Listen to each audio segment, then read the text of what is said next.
Ai, beleza, então, gravando.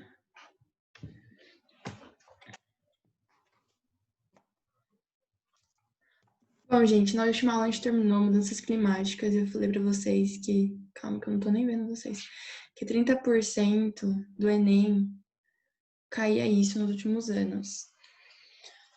Então, eu tinha prometido pra vocês fazer uma aula só de exercícios hoje. Então, eu vou começar a aula passando aquele simuladinho pra vocês, de sempre. Aí. Vou começar, então, mandando um simuladinho pra vocês. E eu vou desafiar vocês a fazerem 7 questões em 15 minutos. Mas vocês têm mais tempo na vida real. Quem conseguir terminar mais cedo, beleza. Eu vou esperar de 15 a 20 minutos, tá bom? Se você for contando o Enem, assim, de forma bem estratégia, assim, seria mais ou menos 3 minutos, né, por questão. A gente sabe que a gente acaba gastando mais com umas, menos com outras.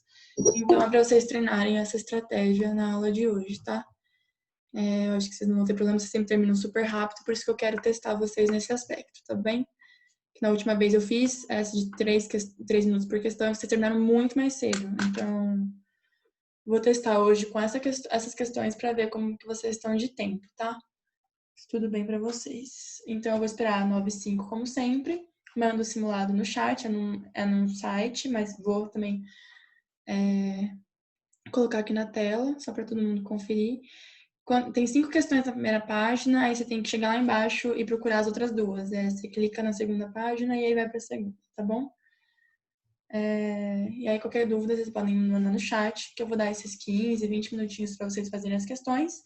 A gente corrige e eu tinha deixado uma tarefa também. E aí a gente vai corrigir essa tarefa também, tá bom? Então vai ser bastante exercício hoje na aula. Acho que... Deixa eu contar quantos exercícios para vocês terem uma noção. Vocês vão fazer esses 7, né? Eu vou corrigir com vocês. 7.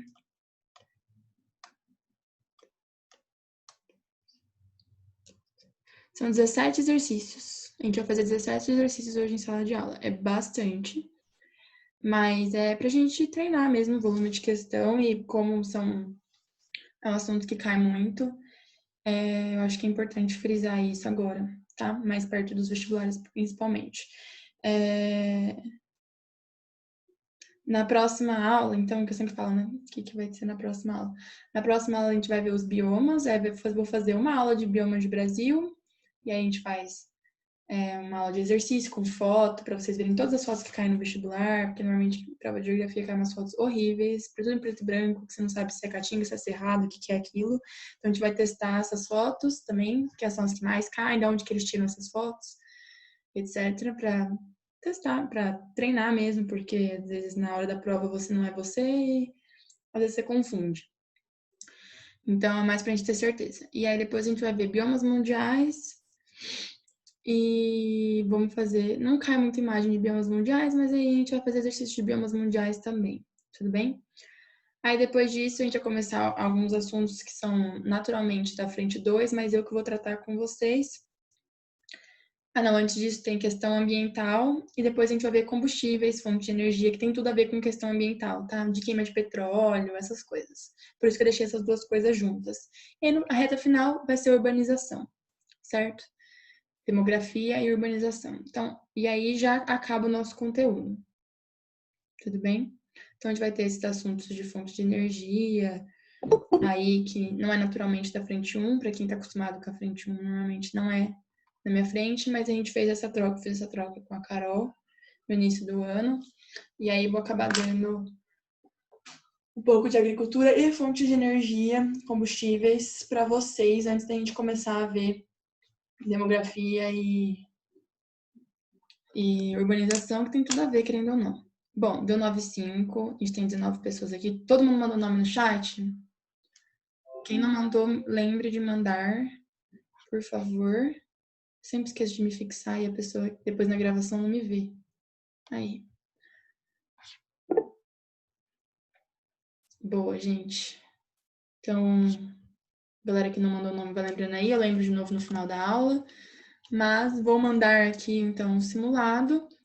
Então, vocês têm mais ou menos até 9h20, até 9h25 para fazer, tá bom? Quem for terminando, manda no chat, por favor. Terminei, só para ter uma noção de como vocês estão lidando com o tempo, tudo bem? E aí depois a gente faz a correção então. Então, aqui, esse é o site com as questões, são questões mais atualizadas e do Enem, tudo bem? Depois as do livro tem de outros vestibulares, tipo Unesp, FUVEST, federais, etc. Enfim, bom simuladinho para vocês. Qualquer coisa eu tô aqui, podem me chamar.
Gente, deu tempo aqui agora.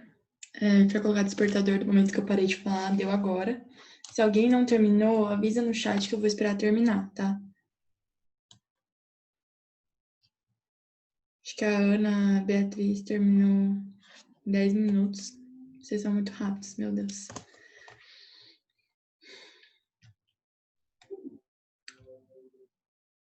Alguém não terminou?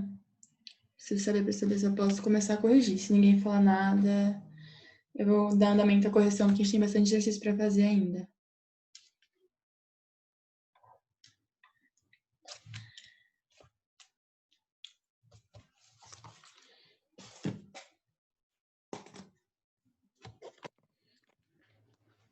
Beleza, ninguém falou nada então eu vou dar início à correção.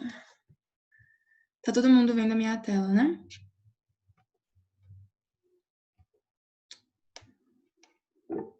Beleza, valeu. Bom, questão 1 de 2018, tá? Então, uma questão relativamente recente, né? Ela faz o seguinte.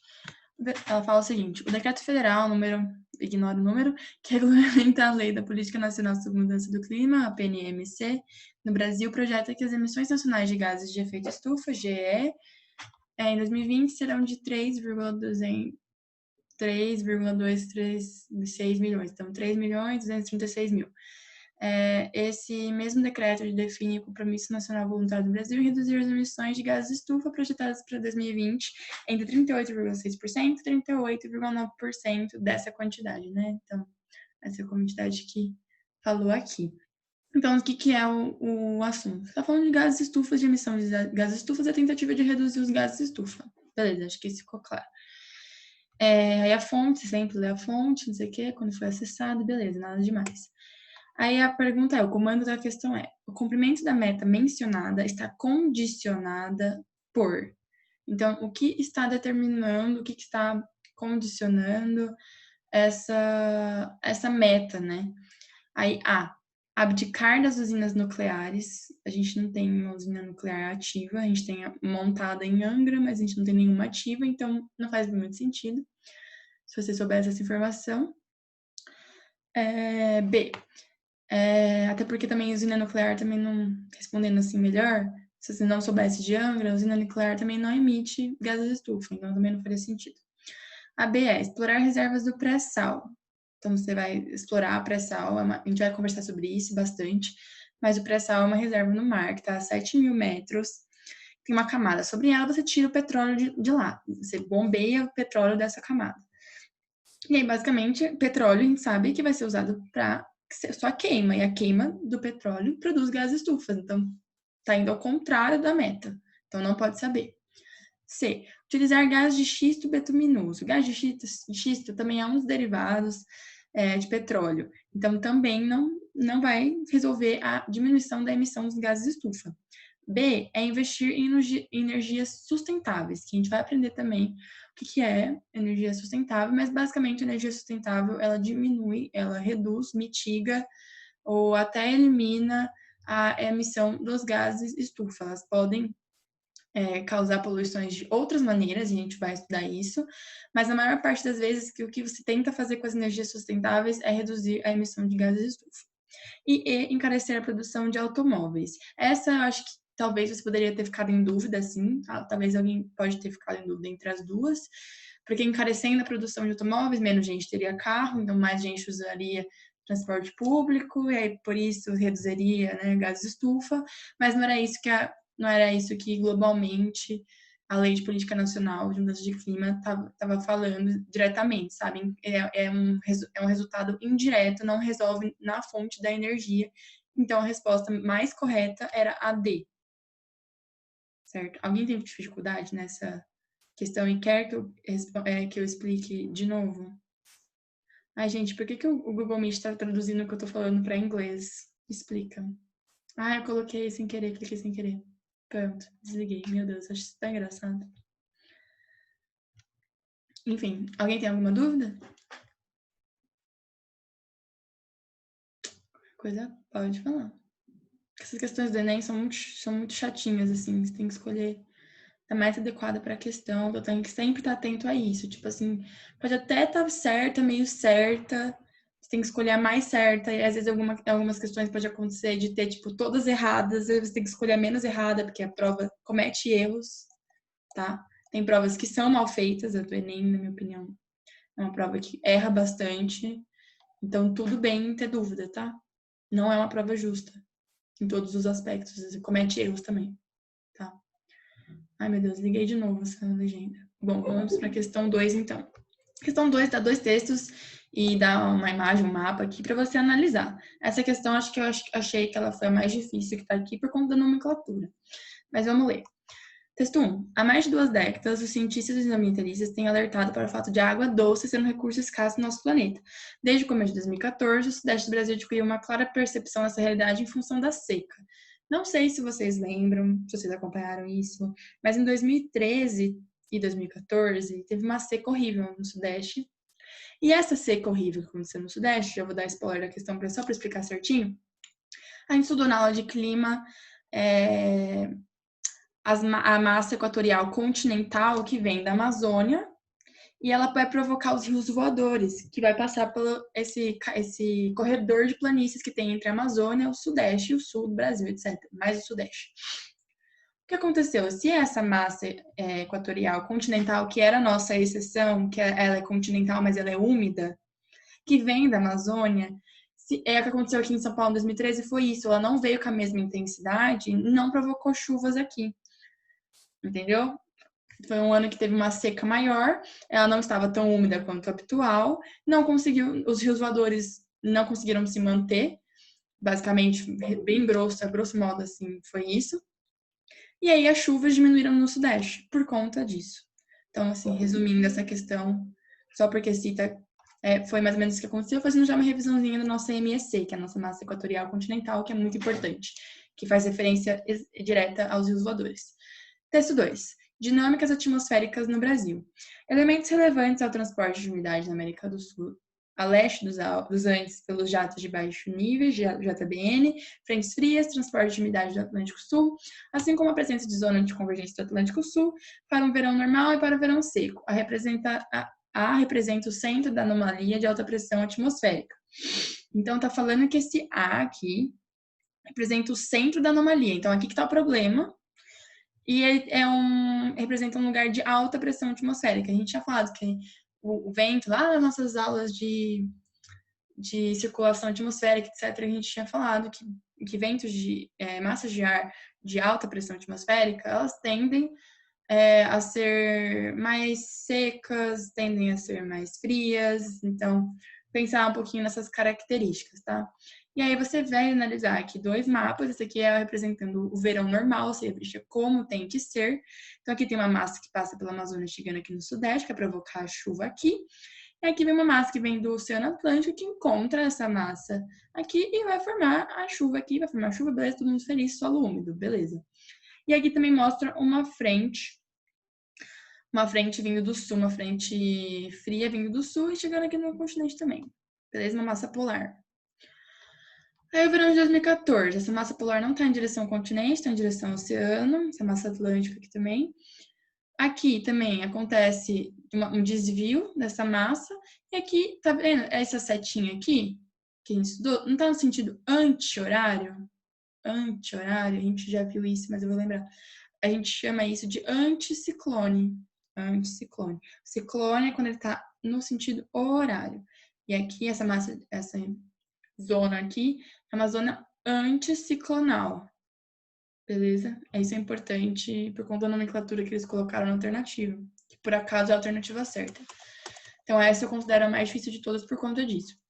Você tinha que lembrar de todos esses conceitos e saber que isso pode alterar por mudanças climáticas, certo? Então, aqui, de acordo com as informações apresentadas, a seca de 2014 no Sudeste teve como causa natural a constituições de frentes quentes barrando as chuvas convectivas. Primeiro que não tem nenhuma frente barrando a chuva. A chuva convectiva que a gente já visto é aquela que é formada por uma frente fria e uma frente quente. Não tem nenhum sinal disso aqui, tá vendo? Tem uma frente única, e é uma frente ainda que tá vindo do sul, tá vindo na direção dos polos, então não tem nenhuma, não mostra isso na figura, tá? Tá até aqui, ó, FF, frente fria. Você nem tinha que saber o símbolo, que a gente já mostrei pra vocês também na aula, mas tá aqui, FF, frente fria. E tá falando na questão também, né? Que tá representando uma frente fria, certo? Então, não poderia ser também uma constituição de uma frente quente. Só você lendo a figura, você já sabe disso.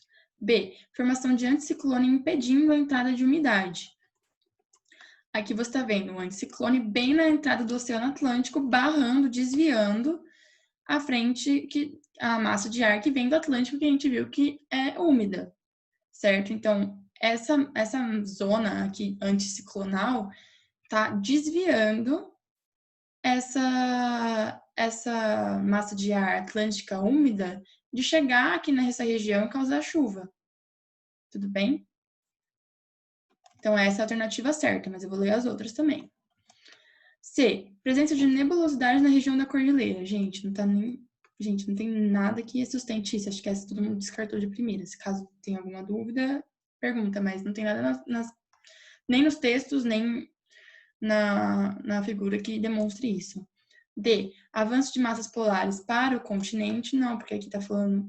Você poderia até pensar, vou analisar essa aqui. Como que você analisa? Tá indo pro Atlântico. Não foi isso que mudou, né? Se fosse o contrário, você poderia até dar uma suspeitada, mas não é isso que está mostrando na figura. E E, baixa pressão atmosférica no litoral. Pelo contrário, né? Falou que é uma alta pressão atmosférica. Aqui, ó. A representa o centro de alta pressão atmosférica. Então, lendo, você também saberia disso. Beleza? Então, a gente vai de alternativa B. Ai, não tem como. Enfim. Vamos, então, para 3, se ninguém tiver dúvida. Se tiver dúvida, sempre me interrompe, pergunta, manda no chat. Não sai daqui com dúvida. Beleza? 3. A presunção de que a superfície das chapadas e chapadões representa uma velha peneplanície é corroborada pelo fato de que ela é coberta por acumulações superficiais, tais como massa de areia, camadas de cascalhos e seixos, e pela ocorrência generalizada de concreções ferruginosas que formam uma crosta laterítica, denominada canga.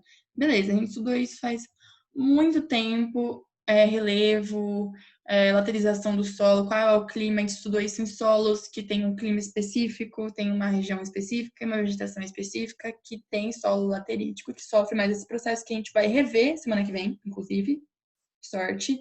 A gente já falou disso faz muito tempo, mas vamos relembrar. Chapadas e chapadões, eles são muito comuns no Cerrado brasileiro. Desculpa. E a gente viu que o Cerrado, né, brasileiro é clima predominante. A gente não estudou Cerrado ainda, mas a gente sabe. Eu já mostrei para vocês onde que é o Cerrado. E a gente sabe que o Cerrado brasileiro é o clima tropical continental que eu mostrei no mapa quando a gente teve aula de climas do Brasil, certo? Então, é um clima tropical. E aí tá falando de Chapada e Chapadões, que são relevos típicos do Cerrado, do Centro-Oeste, etc., que tem as características de tropical continental, dessa questão climática, e por coincidência do destino, também é onde forma a crosta laterítica, que tem essa questão da lateralização do solo ser ácido, do solo ter essa quantidade de ferro, tá? É principalmente por íons ferro, a gente vai estudar isso mais semana que vem, mas é principalmente por íons ferro que dão essa característica ácida, tá bom? Então, a resposta direta, né, é o tropical. E o tropical, a gente viu que a maior característica do tropical era, né, o inverno ameno, né, no centro-oeste e seco, que é o inverno seco, e o verão chuvoso, certo? O continental, lembrando que ele é menos chuvoso. O árido, não tem clima árido no Brasil, a gente tem semiárido. Árido é somente no deserto, então não poderia ser essa. A subtropical, a gente sabe que está no sul e não tem essa característica de chapada, chapadões, etc. O C, temperado, com invernos frios e secos, está certo, mas a gente não tem clima temperado no Brasil. E, equatorial, com pluviosidade abundante, também não poderia ser, por essa questão das chapadas e chapadões, não tem isso na Amazônia, por exemplo, pensando assim, na Amazônia, com a massa de areia, etc.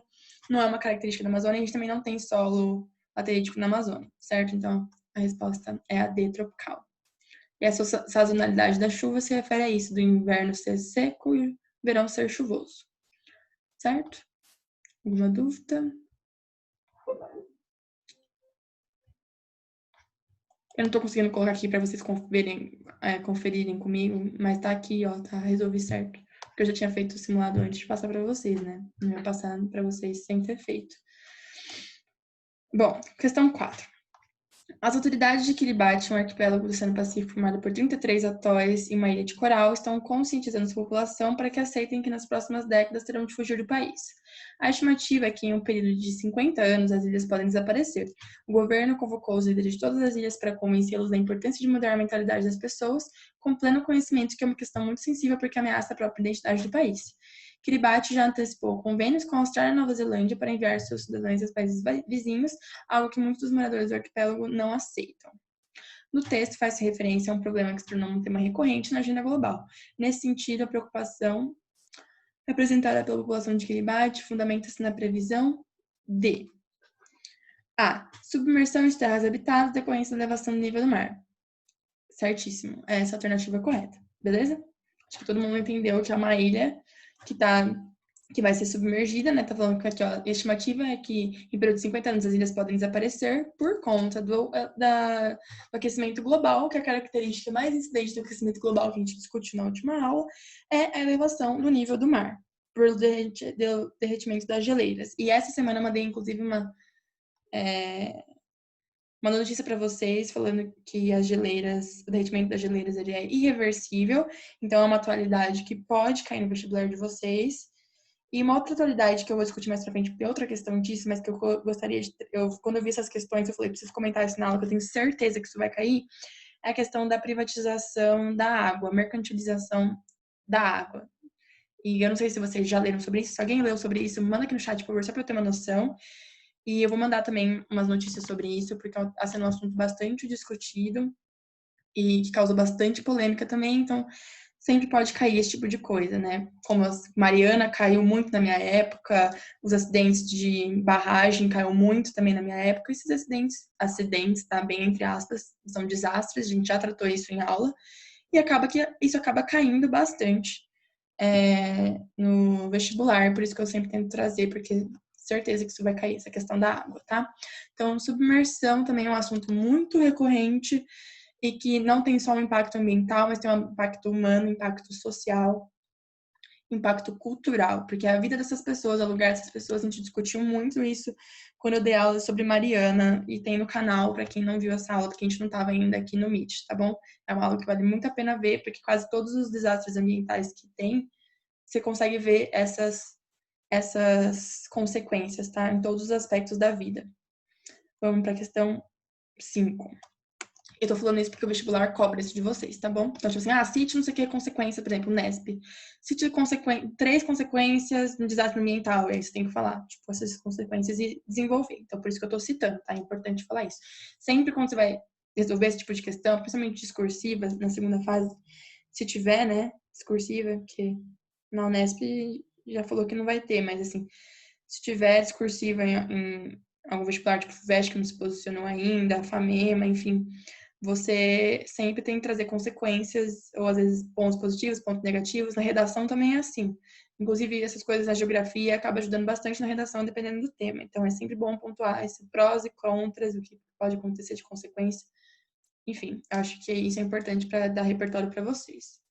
Bom, essa aqui, questão 5, mostra um cubo de gelo com um mapa, né, o nosso Atlas aqui, derretendo. Beleza, então está fazendo referência direta ao aquecimento global, derretimento das geleiras e, consequentemente, ao aumento da elevação do mar, certo? Então, o comando da questão é o seguinte: o processo ambiental ao qual a charge faz referência tende a se agravar em função do.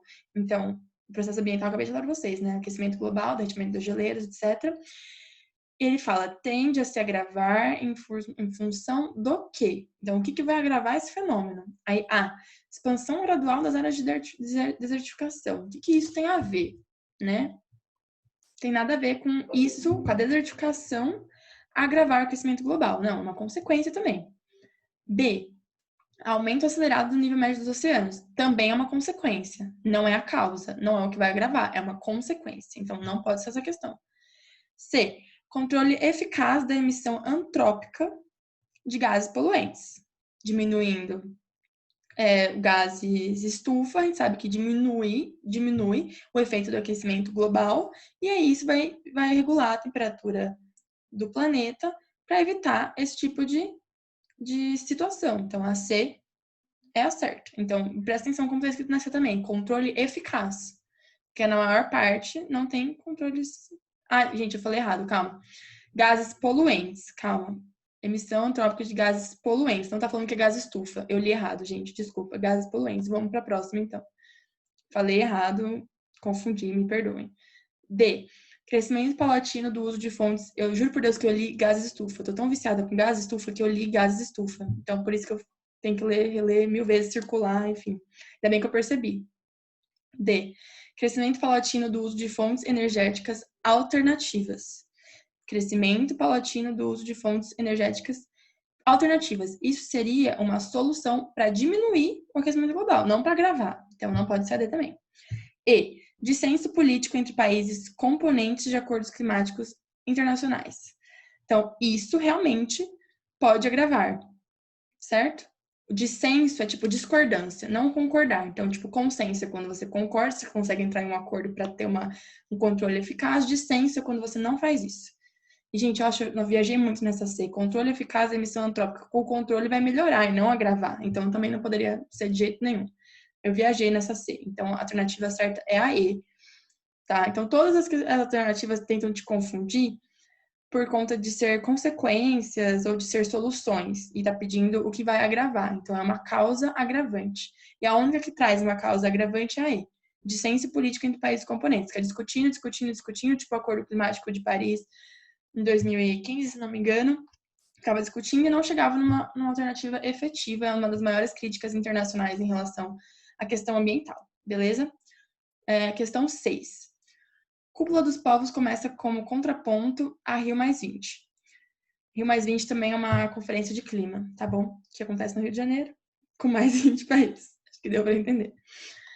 Enquanto a conferência oficial no Rio Centro, na Barra, é restrita a participantes credenciados que só entram depois de passar por um forte controle de segurança, a Cúpula dos Povos é aberta ao público, entenda-se ao ar livre, no aterro do Flamengo. Ela é aberta também às tribos e discussões mais diversas, em mesas de debate e painéis geridos pelos próprios participantes, buscando promover mobilização social, problemas ambientais, econômicos, sociais, políticos e de minorias serão discutidos no evento, afirma uma ativista norte-americana em alusão ao movimento que ocupou Wall Street em Nova York no ano passado.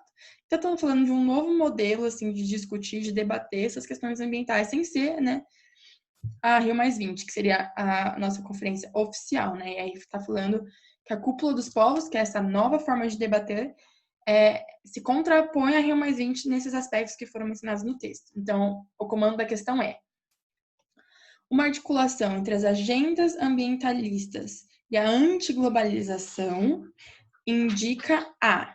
Então, tá falando a junção dessas agendas e a antiglobalização, né? Porque ela tá falando de um contraponto entre dois tipos de evento que tem princípios diferentes, certo? Então, tipo, a Rio+20 é uma conferência globalizada, né?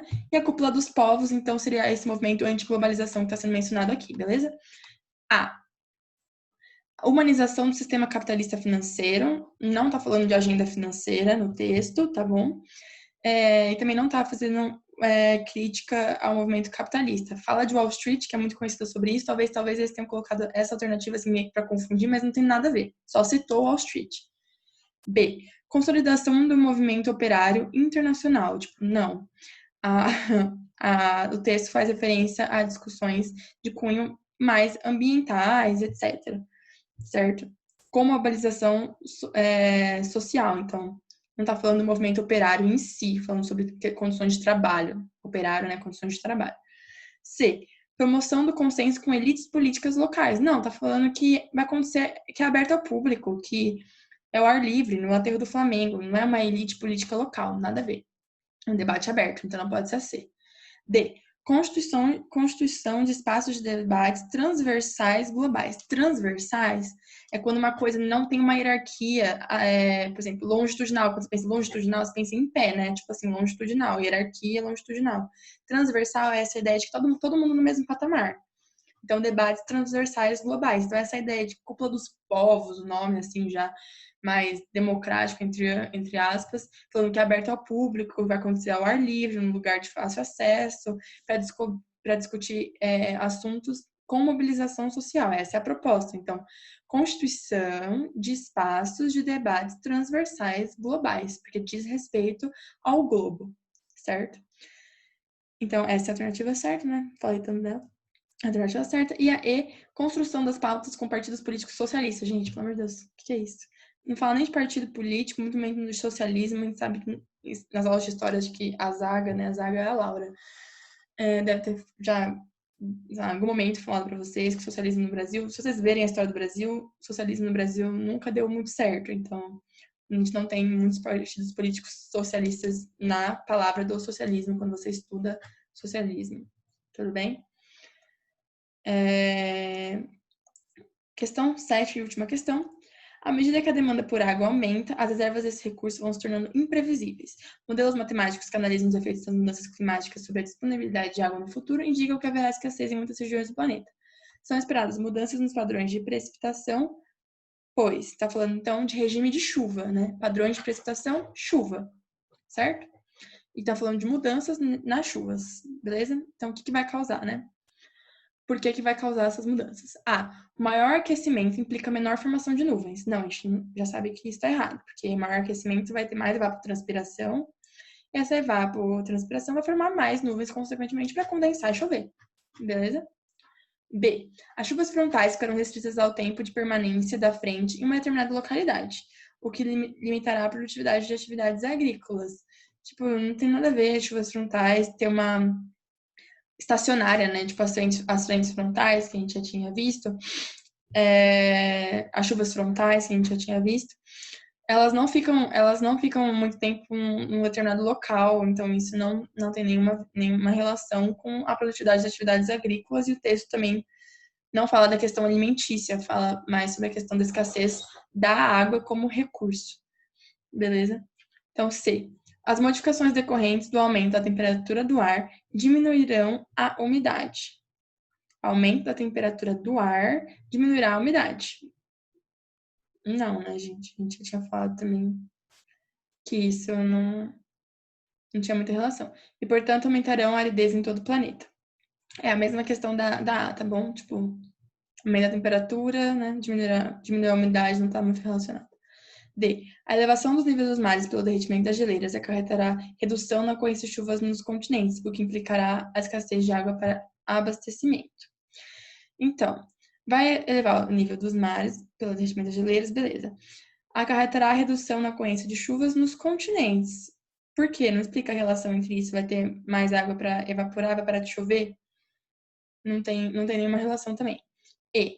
A origem da chuva está diretamente relacionada com a temperatura do ar, sendo que atividades antropogênicas são capazes de provocar interferências em escala local e global. Pronto. Alternativa aí. Certo? A origem da chuva está relacionada com a temperatura do ar, que a gente tinha visto, mas não da forma que foi explicada aqui, tipo, aumenta a temperatura, diminui a umidade, não é assim que funciona, aumenta a temperatura, vai ter mais evapotranspiração, mais vapor de água no ar, e aí vai ter mais chuva, então está falando basicamente que tem uma relação entre esses dois fatores, e que as atividades antropogênicas são capazes de provocar interferência em escala local e global, seja por desmatamento, que a gente viu que é uma das alternativas, mas também por outras ações humanas, certo? Essa era a alternativa certa. Terminamos essas. Não vai dar tempo de fazer todas as questões, acho que a gente percebeu, eu falei demais.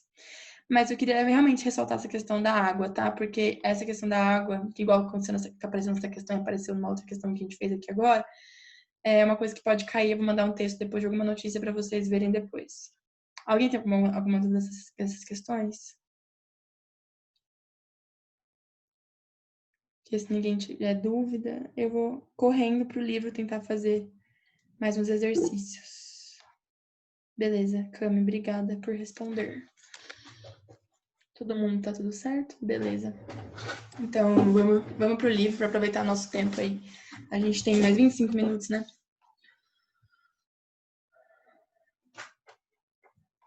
Vamos lá pro livrinho. Então, eu tinha passado a tarefa para vocês, mas a gente acabou fazendo alguns exercícios na última aula, ainda bem que a gente fez, porque não ia dar tempo de fazer tudo nessa aula. E aí, então, a gente parou no exercício 52 para resolver, certo? Todo mundo vê na minha tela? Só para confirmar, porque eu sou a idosa da tecnologia. Tá vendo, né? Tá aparecendo aqui que tá vendo. Beleza. Valeu mais uma vez. Bom, 52. Dowell. Sobre os desdobramentos do fenômeno El Niño, que a gente estudou na última aula, no território brasileiro, somente no brasileiro, graças a Deus, que a gente só falei pra vocês decorarem principalmente o Brasil, porque é o que costuma cair mais, é o que vale a pena decorar. Considere as afirmativas a seguir. 1. No hemisfério sul, a atuação do fenômeno El Niño eleva a frequência e a intensidade das frentes frias que avançam sobre as regiões sudeste e nordeste durante os períodos de primavera e verão. Gente, na última aula a gente viu que o El Niño, ele provoca climas mais quentes, principalmente no sudeste. Então já estaria errada aí essa alternativa, tá bom? A gente tinha visto que o El Niño vai causar uma elevação da temperatura na região sudeste e menos chuva no nordeste, beleza? 2. Algumas culturas agrícolas das regiões sul e sudeste são beneficiadas com o fenômeno que propiciam um inverno com temperaturas acima da média, diminuindo as geadas. É exatamente, está falando que eleva as temperaturas. Então, de certa forma, né? Eleva a temperatura, não perde plantação por geada. Então, beleza. A 2 está ok. 3. Na região amazônica, a ocorrência do fenômeno El Niño acentua a estação da seca, sim, e contribui com o aumento do risco de incêndios causados pelo uso de queimadas na agropecuária. Inclusive, as queimadas na Amazônia é uma coisa que aconteceu muito no ano passado e nos últimos anos também. Tipo, tem algumas queimadas, a gente vai ver principalmente na semana que vem, mas já vou introduzir isso aqui agora. Que as queimadas na Amazônia, apesar de queimadas serem naturais em alguns ecossistemas, da forma e na escala que estava acontecendo na Amazônia, segundo os dados que a gente tem do nosso Instituto de Pesquisa e Estatística, o INPE, que eu falei para vocês 1000 vezes do INPE e vou continuar falando, porque é nosso instituto que faz esse tipo de rastreamento. Foi acho que a maior queimada da Amazônia da história. E a gente está vivendo isso no Pantanal agora também, então só citando isso para ficar atento às atualidades que podem cair, mas eu acho que a Amazônia tem muito mais chance de cair do que o Pantanal, até porque o Pantanal começou a acontecer faz um mês e nem estava saindo na mídia direito. Então, acho que essa questão das queimadas da Amazônia é uma boa investida, beleza? Então, eu vou mandar depois também no grupo notícias sobre isso. Então, a 3 tá certa, tá bom? Porque o El Niño, ele deixa o Nordeste e a Amazônia mais seca. Certo? 4. A região brasileira mais afetada pelo fenômeno El Niño é o Centro-Oeste. Tipo, gente, eu falei pra vocês decorarem alguma coisa sobre o El Niño no Centro-Oeste? Não, então já tá errado aí. E onde prolongados períodos de seca atingem o Mato Grosso do Sul. Não, gente, não. O fenômeno do El Niño, não. A região mais afetada com certeza não é a Centro-Oeste. E nem foi pra vocês decorarem nada sobre isso, porque tá errado, entendeu? Então, é a 2 e a 3. Então, alternativa B. Certo? As consequências do El Niño, revisando, que eu tinha falado pra vocês decorarem. Era seca no Nordeste, mais calor no Sudeste, então elevação das temperaturas, chuva no Sul, e é isso. E a laninha você faz meio que o contrário, tá? Então essas são as consequências que tem que lembrar. Beleza? Fechou? Alguma dúvida sobre a 52?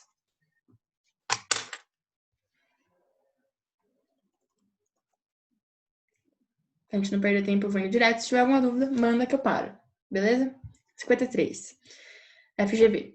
Fenômeno de origem complexa e ainda obscura. Suspeita-se de um componente antropogênico, quantificado pelo aumento da concentração de atmosfera de gases, como CO, monóxido de carbono, né? Da queima de combustíveis fósseis, além da emissão espontânea de metano no processo digestivo de vários mamíferos. Beleza, então tá falando de gás estufa, nenhuma surpresa. O texto refere-se ao problema do aquecimento global, do buraco na camada de ozônio, das chuvas ácidas, das correntes marítimas ou das ilhas de calor.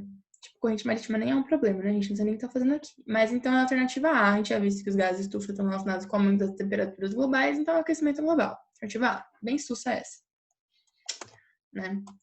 Qualquer dúvida, fala que eu paro. Geleiras na meu Deus, não sei falar. Não tem dicção, gente. Groenlândia, que é a nossa notícia da semana que eu mandei pra vocês. Bom, FUVEST. Geleiras na Groenlândia. Geleira 1, uma imagem aqui. Gelo, gelo, gelo, gelo, gelo, sedimentos glaciais, e aqui tá desembocando num rio, um afluente, enfim. Aqui, geleira 2, gelo, sedimentos glaciais, aqui não parece que tá tendo um derretimento tão forte, que tem uma proporção tão forte quanto a geleira 1. Geleira 1 dá pra ver que ela é bem maior e que ela tá chegando até aqui no nível do mar, certo? Mar ou rios, que seja isso. O comando é: as geleiras da foto podem ser utilizadas como indicadores da tendência do aumento das temperaturas globais, pois o maior aporte de sedimentos nas partes baixas das geleiras representa o aumento da precipitação pluvial em detrimento da precipitação niveal. B. O maior aporte de água doce no mar interfere nas temperaturas e pode ser calculado a partir da retração dos lagos glaciais. C. A área de recuo do gelo indica aumento de temperatura e pode ser identificada pela maior exposição dos depósitos glaciais típicos. D. A maior precipitação nival, né? Sempre lembrando que isso faz referência à neve, tá? Então, tipo, se nevou bastante, se nevou pouco, enfim. A maior precipitação nival representa desequilíbrio nas temperaturas globais e pode ser identificada pelo aumento dos icebergs. Tipo, gente, não tá aumentando nenhum iceberg. Mas enfim, acho que essa foi a mais absurda. As outras eu vou analisar uma por uma, porque tem bastante informação, mas acho que essa foi a mais absurda, a gente pode descartar a D, né? Enfim. E. A ampliação de escavação dos vales glaciais pode ser precisamente medida, indicando desequilíbrio nas temperaturas globais, na escavação dos vales. Então, ver a profundidade do que ficou aparente na geleira, certo? Então tá, voltando assim a imagem pra gente entender, porque essa é uma questão difícil. Tem duas geleiras e basicamente ele quer ver os efeitos da temperatura, os efeitos do planeta, para ver como cada geleira vai se comportar e como que a gente pode mensurar isso, como que a gente pode marcar isso para conseguir ter um embasamento, assim, saber se está mudando de fato ou não, um comparativo. Então aqui tem muito mais sedimento glacial do que aqui, certo? E aí fala aqui que o maior aporte de sedimentos nas partes baixas das geleiras representa o aumento da precipitação pluvial em detrimento da precipitação niveal. Eu acho que não pode ser afirmado isso, porque está falando de sedimentos glaciais, não de quantidade de chuva, tá bom? A gente não vai analisar as outras, mas para mim a A tá invalidada, porque não está falando de chuva nenhuma. Ele está falando de sedimento. Sedimento vem do derretimento e do acúmulo dessa geleira que está sofrendo essa maior temperatura. B. Maior parte de água doce no mar interfere nas temperaturas, sim, e pode ser calculado a partir da retração dos lagos glaciais. Então, então aqui já responde nossa pergunta, que aqui é água doce e aqui é o mar, e que essa geleira está desembocando no mar. Beleza. Interfere na temperatura? Sim, interfere na temperatura porque vai mudar a quantidade de sal na água, vai diminuir a concentração de sal na água, e o sal na água, vocês vão ver, acho que sim, química, mas você diminui a... Esqueci o nome disso, meu Deus. Mas basicamente fica mais difícil de congelar numa concentração... Acho que todo mundo já fez a experiência de colocar gelo na mão e sal. É isso, demora mais para derreter, entendeu? O sal aumenta, diminui a temperatura de fusão, a gente não lembra nada disso, mas tem relação com isso, certo? Então, em grandes proporções, geleiras muito grandes derretendo e indo para o mar pode causar esse efeito, certo? Essa parte está certa. Aí ele tem uma hipótese que isso pode ser calculado, essa quantidade de sal na água, pode ser calculada a partir da retração dos lagos glaciais. Então, tipo, a gente está vendo que os lagos glaciais estão diminuindo. Então, os lagos glaciais estão diminuindo e essa água doce, teoricamente, estaria indo para o mar. Beleza? Acho que essa, para mim, é a mais certa, mas vamos ler a C. A área de recuo do gelo indica aumento de temperatura. Então, a área de recuo do gelo indica aumento de temperatura e pode ser identificada pela maior exposição dos depósitos glaciais típicos. Então, aqui, ó, tá vendo? A área de recuo que ele fala é onde o gelo vai alcançar. Então, a área de recuo do gelo indica aumento de temperatura. Beleza, o gelo tá recuando, o gelo tá derretendo e indica aumento da temperatura. Porque aumentou a temperatura, então o gelo vai diminuir, vai mudar o seu aspecto. E que isso pode ser identificado pela maior exposição dos depósitos glaciais típicos. Então, aqui tem mais sedimentos glaciais porque teve esse recuo do gelo, entendeu? O gelo meio que foi derretendo e foi empurrando esses sedimentos para o oceano. Então, essa para mim é a mais certa. Tudo bem?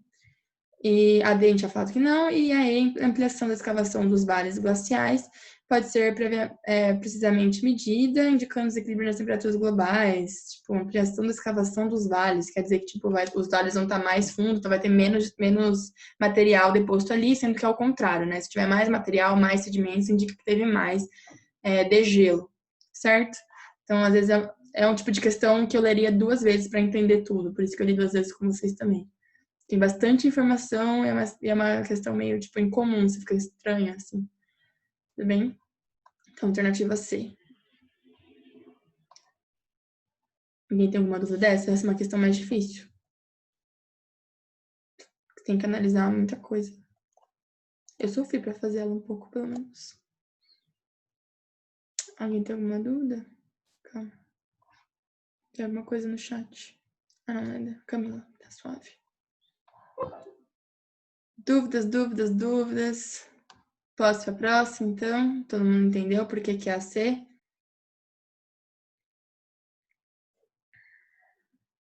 Todo mundo entendeu por que de ter mais sedimentos tem a ver com aumento da temperatura? Que vai...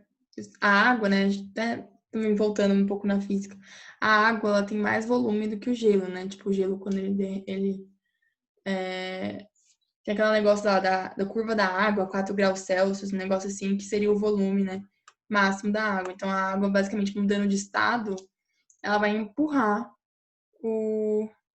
esse gelo. E aí vai criar essa quantidade de sedimentos glaciais que vai ficar empurrando. Então, essa área de recuo que ele fala tem relação com isso. Se você medindo isso, você sabe onde está tendo maior derretimento do que aqui, que a gente está vendo que não tá tendo derretimento, tá? O gelo está conservado. Os sedimentos glaciais não avançaram tanto, aqui avançou. Esse é o problema ambiental que a gente está vendo. Beleza? Acho que ninguém tem dúvida. Espero que tenha ficado claro. 10 horas, beleza. Eu vou fazer mais 2 questões só, tá bom? Aguentem firme. Deixa eu ver, ó. Tem das 56 a 60 pra gente escolher. Deixa eu ver quais são as faculdades. Se tem uma faculdade mais interessante pra gente fazer.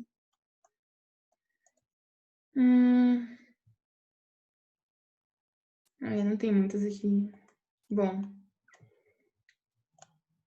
Deixa eu ver. Vamos fazer essa então, 56 na ordem. Depois eu vou fazer do FRJ, tá bom?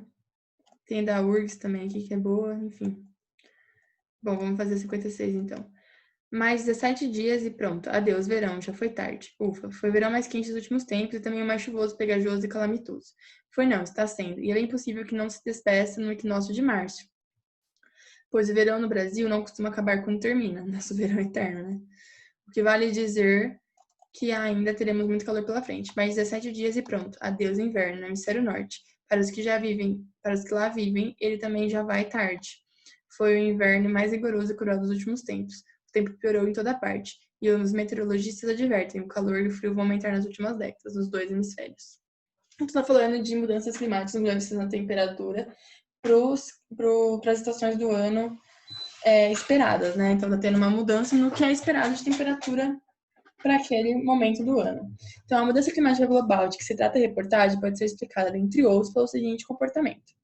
A emissão de gases poluentes responsáveis pela maior retenção do calor radiado pela superfície da Terra, ampliando a destruição da camada de ozônio. Gente, gases estufa falando da camada de ozônio, nada a ver. B. Intensificação do efeito estufa com a emissão de gases poluentes, destruindo a camada atmosférica responsável pela filtragem dos raios nocivos da vida na Terra. Também não.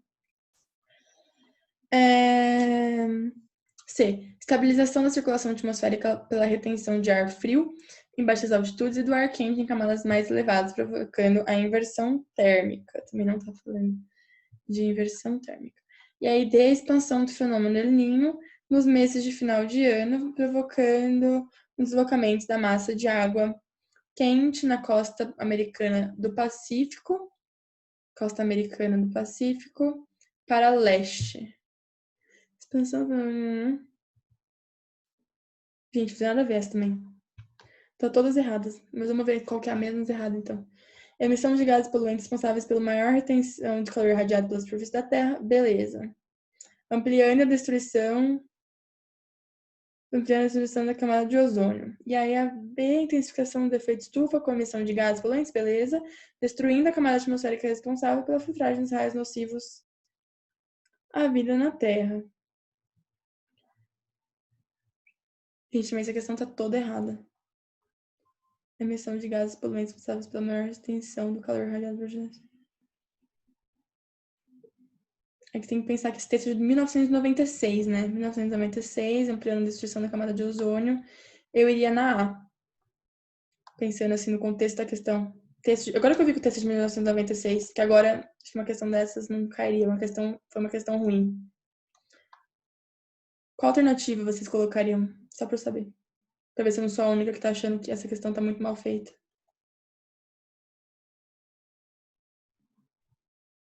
Falem comigo.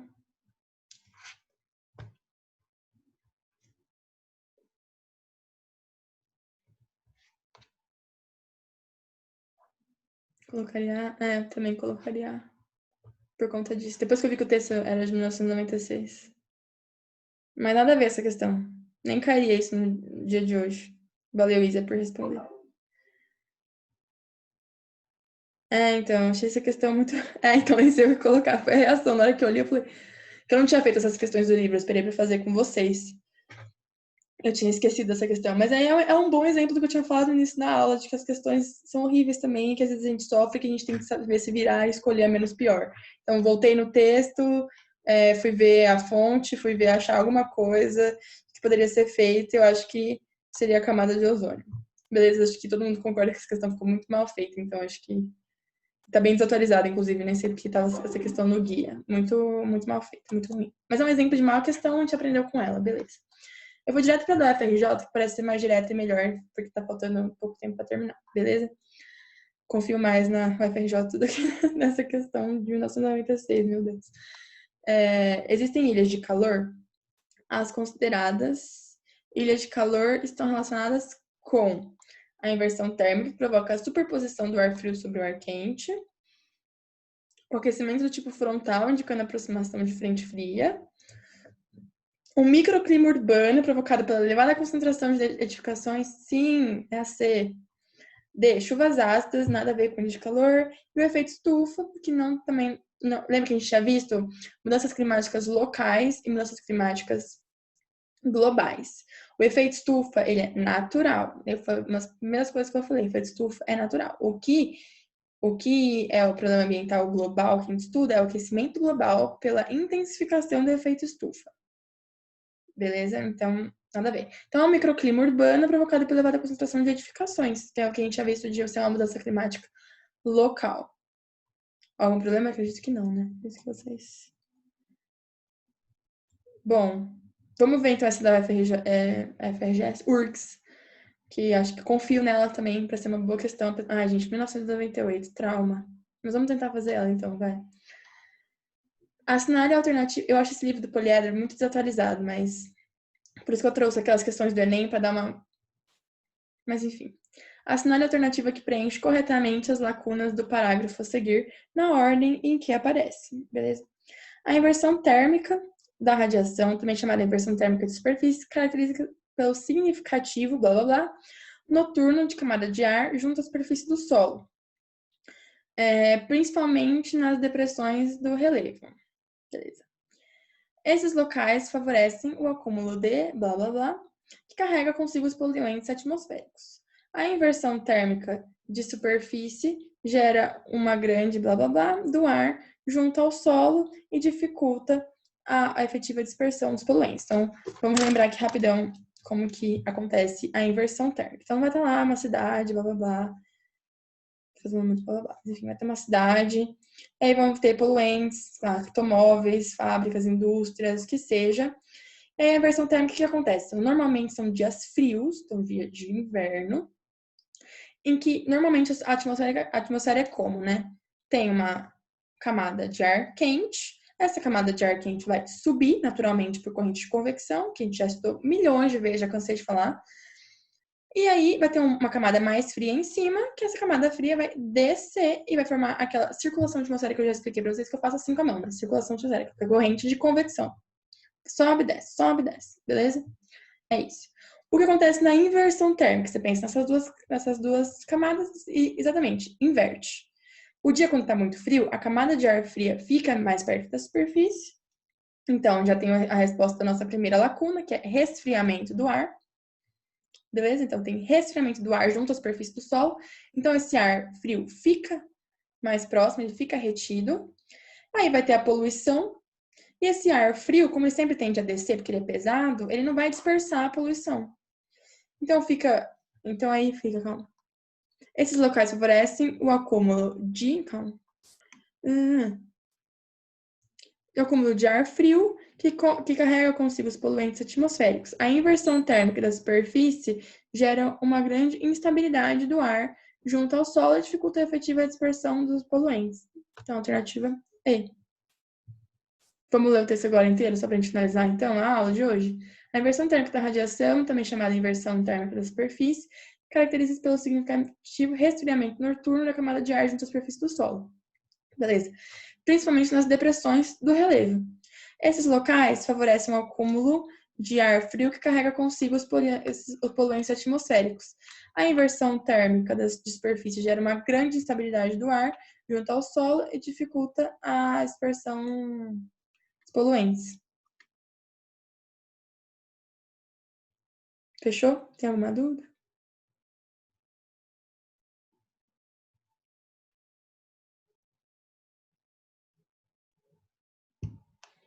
Gente, eu falei invertido? Eu falei instabilidade, que agora eu acho que eu falei invertido. É estabilidade. Calma.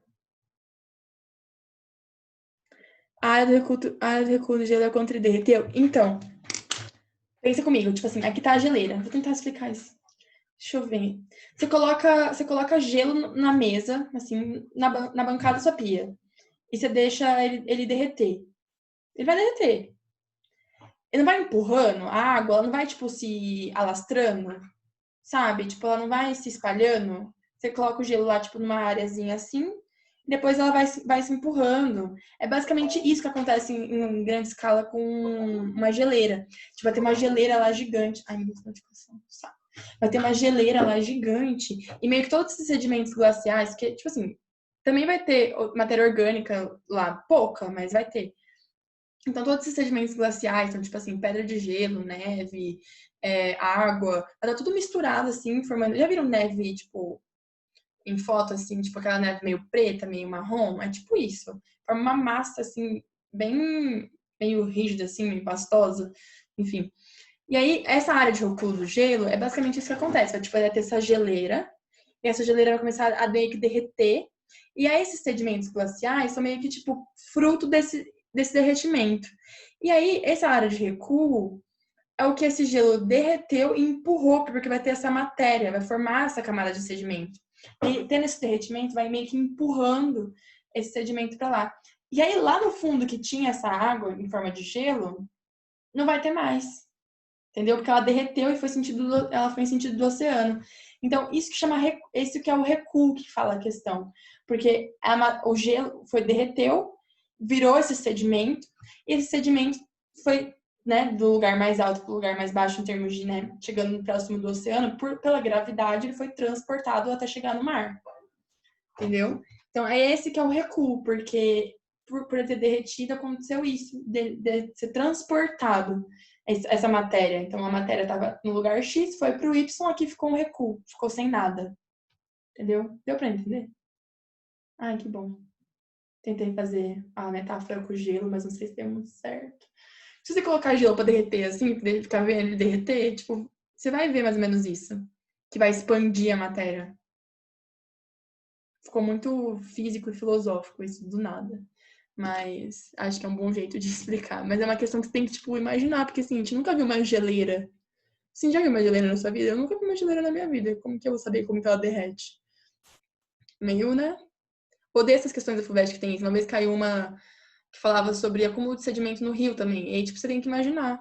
Tipo, no Delta, mostrava o Delta cheio de sedimento e mostrava dois mapas muito ruins, em qualidade, etc. Enfim. Às vezes, essas questões assim, você tem que dar uma fugida da sua realidade, assim, você tem que se transportar às vezes. Bom, gente, é isso da aula de hoje. A gente não conseguiu fazer todos os exercícios, mas talvez eu tenha sido muito prepotente de achar que a gente ia conseguir fazer tudo e corrigir tudo. Mas eu espero que vocês tenham feito tudo em casa. Se não fez, é uma segunda chance de fazer, porque ainda não passei matéria nova, então se não fez, termine de fazer os exercícios em casa. Eu mando de novo lá, se quiser que eu mande de novo os exercícios que tem que fazer. E aí, semana que vem, então, a gente começa biomas, que é uma aula muito legal, tá? Eu acho muito legal, pelo menos é uma matéria que eu gosto de dar. Então, quem precisar sair, então, boa noite, obrigada pela atenção e até, então, semana que vem. Nunca dei alta 10 e 15, é estranho. Tchau, gente.